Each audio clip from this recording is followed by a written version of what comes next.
कि अब आप यहां रहिए और इस व्यवस्था को मुझे देखने दीजिए, क्योंकि नेताजी के अंदर रूप बदलने की कला बहुत जबरदस्त थी। इसकी विद्या उनके पास थी, रूप बदलने की कला। एक समय नेताजी के पास इतनी बड़ी शक्ति है कि एक समय में वो 1000 जगह रह सकते हैं। उनका 1000 रूप है, 1000 नाम है, 1000 स्थान है। आप 1000 रूप, 1000 नाम, 1000 स्थान का मतलब यह है कि जहां जैसी आवश्यकता पड़ी वहां उन्होंने अपने को प्रयोग किया। जैसे स्वामी जी महाराज को जेल से निकाल करके स्वयं उसको धारण कर लिया। एक शरीर से वो धारण करके जेल में रहते थे, एक शरीर से बाहर रह करके अपने काम को करते थे। तो ये इसलिए किया कि कहीं हमारे पिता को कोई तकलीफ ना होने पाए। बात होती है तो आप बिफर जाते हो, परेशान होते हो कि ये तो मेरे बस की बात नहीं है, ये तो मेरे बस की बात है, जबकि आपके बस की बात सब।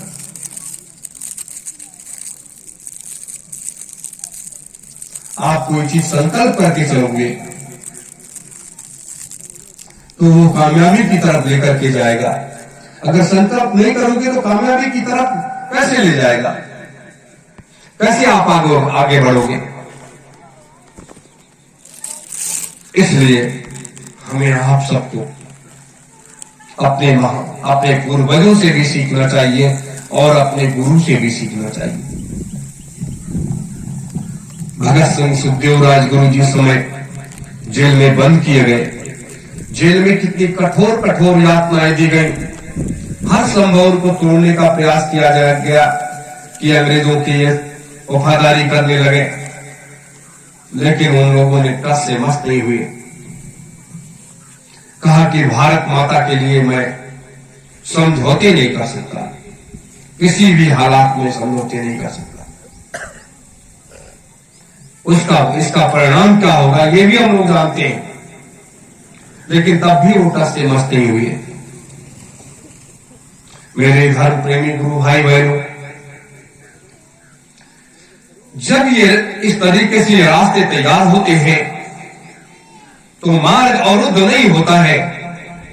ये स्वामी जी महाराज जेल में चले गए थे, लोग सोचते अब तो ये जेल में चले गए हैं, छूट करके आएंगे, फिर इनकी दमनकारी नीतियां होंगी, फिर इंदिरा सरकार ये ऐसा वैसा करेगी। लेकिन छूट करके आए, उसके बाद चुनाव हुआ, जनता पार्टी की सरकार बनी। जनता पार्टी को स्वामी जी ने आशीर्वाद दे दिया, उनकी सरकार बन गई। लेकिन वो लोग सरकार ही नहीं चला पाए। फिर 1980 में फिर इंदिरा जी फिर सरकार में आ गए। तो अगर ये सोच लेते कि हमारी दमनकारी नीतियां करेंगे, हम इनका विरोध न करें, जैसे आज संगत के लोग कह देते हैं मुझे राजनीति से कोई लेना देना नहीं, जबकि चाहे तिवारी जी हो, चाहे पंकज जी हो, कोई भी, सब लोग राजनीति कर रहे हैं। कोई भाजपा के साथ, कोई सपा के साथ, कोई कांग्रेस के साथ, सब मांसाहारी बूचड़ खाने चलाने वालों के साथ में है। शराब और बूचड़ खाने चलाने वालों के साथ में पूरी संगत लगी हुई है। उनके साथ जो लोग हैं वो सब लोग उनके साथ लगे हुए हैं। तो उसमें पाप किसको लगा? जो लोग साथ वोट दे रहे हैं। इसीलिए स्वामी जी महाराज ने सैकड़ों बार, हजारों बार कहा कि अगर इन लोगों को कोई वोट देता है तो 100 गाय मारने इतना पाप लगता है, 100 गाय मार लेता है। तो यह है सच्चे राष्ट्रवाद की भावना में ओत-प्रोत रहो। जैसे कोर्ट में भगत सिंह के ऊपर भी दबाव बनाया गया, जेलों में बनाया गया, लेकिन उन्होंने टस से मस नहीं हुए। उन्होंने कहा ना, ये कदाप नहीं हो सकता, क्योंकि उनकी परिकल्पना थी कि अगर हमें फांसी हो गई तो हमारे जैसे हजारों लाखों नौजवान खड़े हो जाएंगे आजादी के आंदोलन में। स्वामी जी महाराज ने भी ये सोचा था कि अगर मैं जेल चला गया तो करोड़ों करोड़ों लोग जेल चले जाएंगे, लेकिन वो नहीं हुई। लेकिन आज हम आप सब जिस रास्ते पर चल रहे हैं वो रास्ता घुमा करके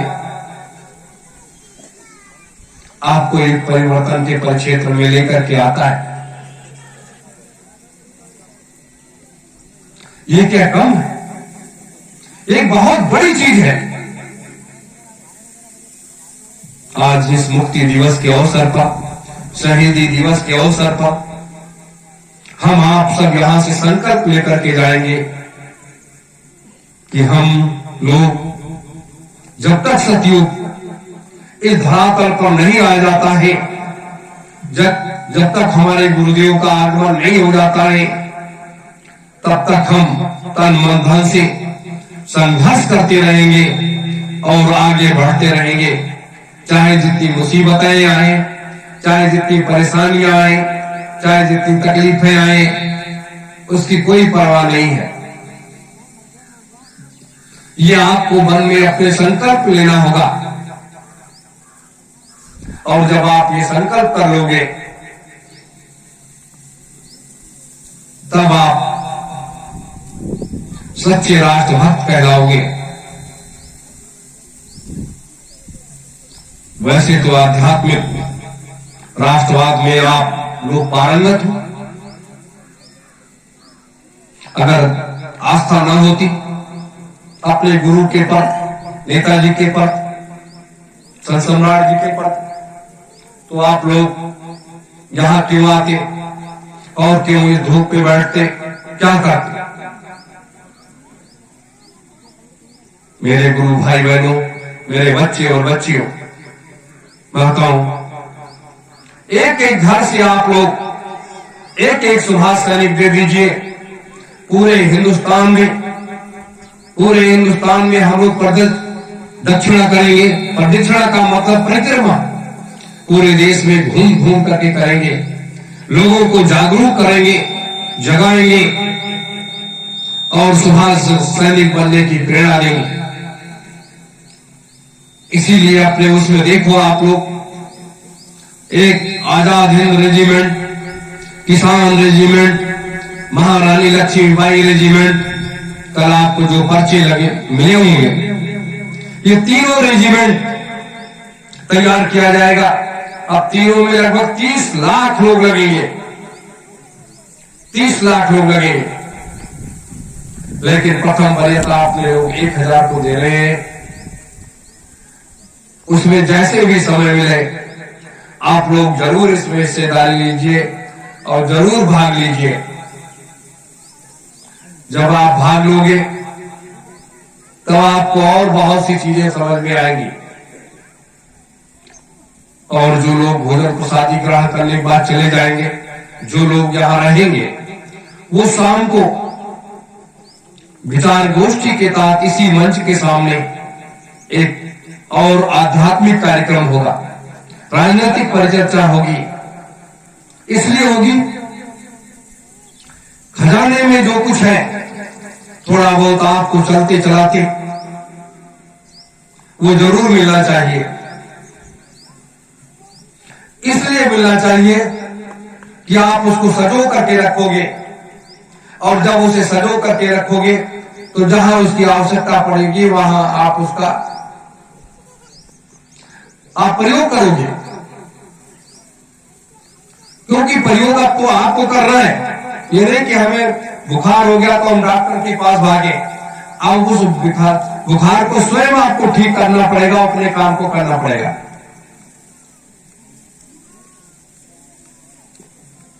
मेरे धर्म प्रेमी गुरु भाई बहनों, इसीलिए महात्माओं ने कहा है कि संत दरस को जाइए तज माया आते हैं मान, और ज्यों ज्यों पग आगे बढ़े कोटि यज्ञ समान।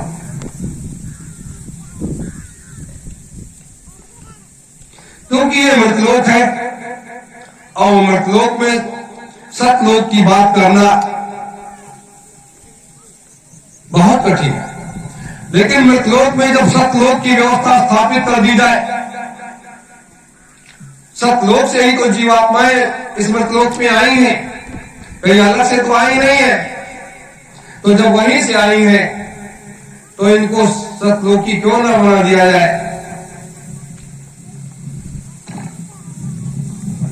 मैं इसलिए आप सब से कह रहा हूं कि जब आप सतलोकी बन जाओगे, सतलोक के वासी बन जाओगे,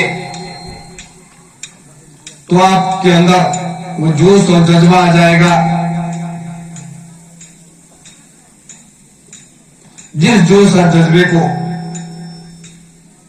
लोग सलाम करेंगे, जिस जोश जज्बे को लोग सलाम करेंगे, मेरे धर्म प्रेमी गुरु भाई बहनों, बच्चे और बच्चियों, आप सभी से मेरा यही कहना है कि संकट से घबराइए नहीं, समस्याओं से उलझिए नहीं, और क्रांति से बिखरिए नहीं।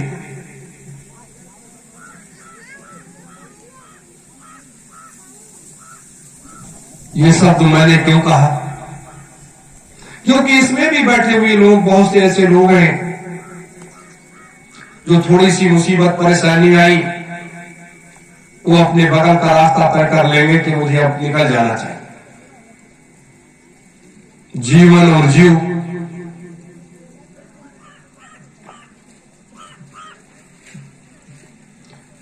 जीवन और जीव का मतलब कि ये जीवन जो है ये परमात्मा ने दिया,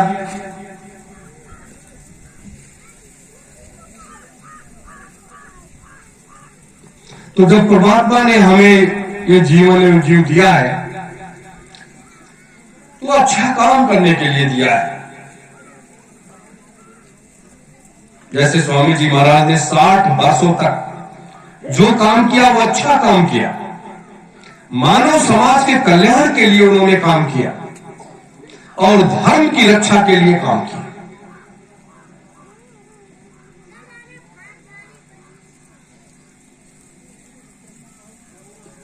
और जब धर्म की रक्षा के लिए उन्होंने काम किया तो हम आप इतना भी नहीं कर सकते हैं,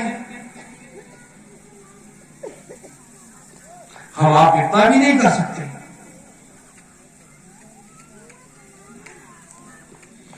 इसलिए धर्म की ध्वजा जैसे फहर रही है, वैसे आप भी सूर्य के प्रकाश के तरीके से आप सब गुरु भाई बहन लोग चमकते दिखे। आपकी चमक आपके चेहरे पर कायम रहे।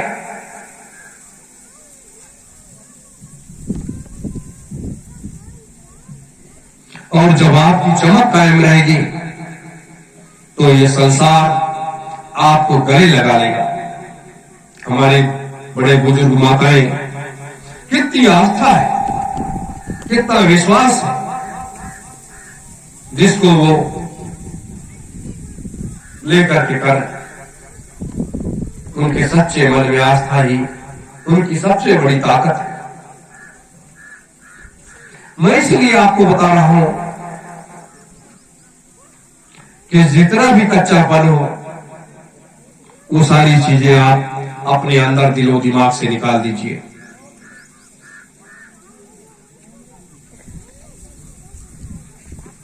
जब आप अपने दिलो दिमाग से निकाल देंगे, एकदम से निर्मल काया हो जाएगी आपकी, और जब निर्मल काया हो जाएगी तब आप आराम से रहेंगे। घर में सुख और शांति भी आएगी, अमन चैन भी आएगा।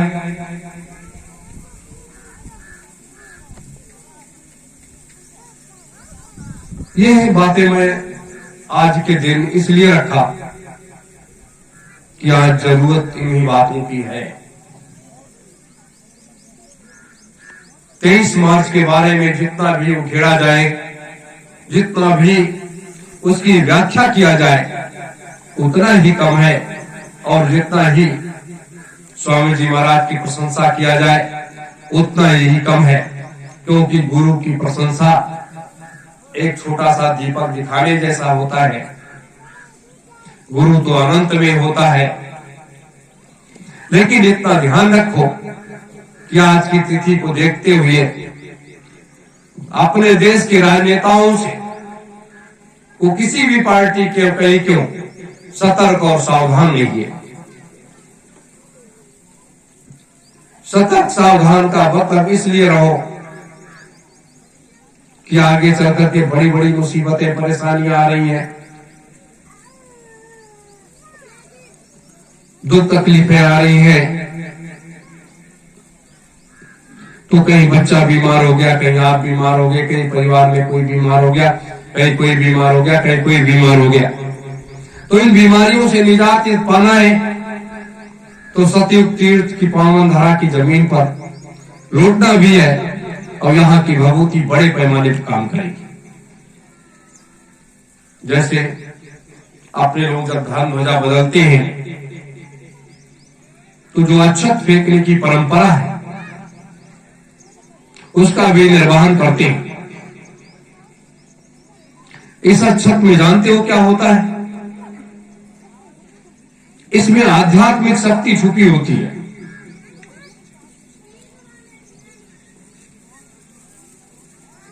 आध्यात्मिक शक्ति का मतलब क्या है?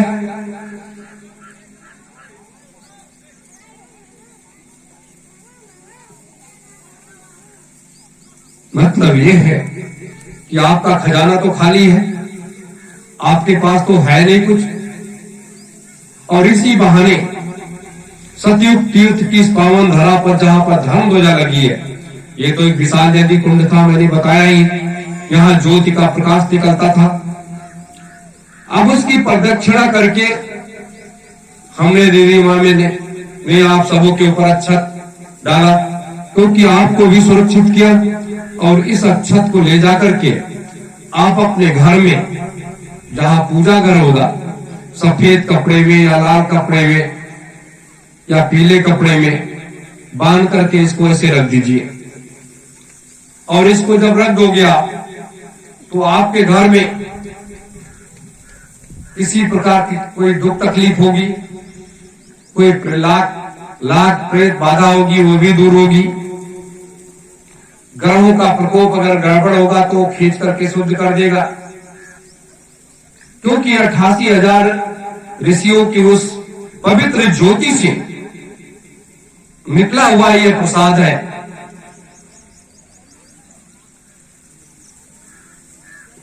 तो जब आप इसे अपने घरों में ले जाकर के रख देंगे, इसीलिए हर तीसरे महीने ऐसा किया जाता है कि लोगों के घरों में वो पावर वाली शक्ति जाए, जिससे लोग घर में अगर इसे रखेंगे तो लोग खुशहाल रहेंगे।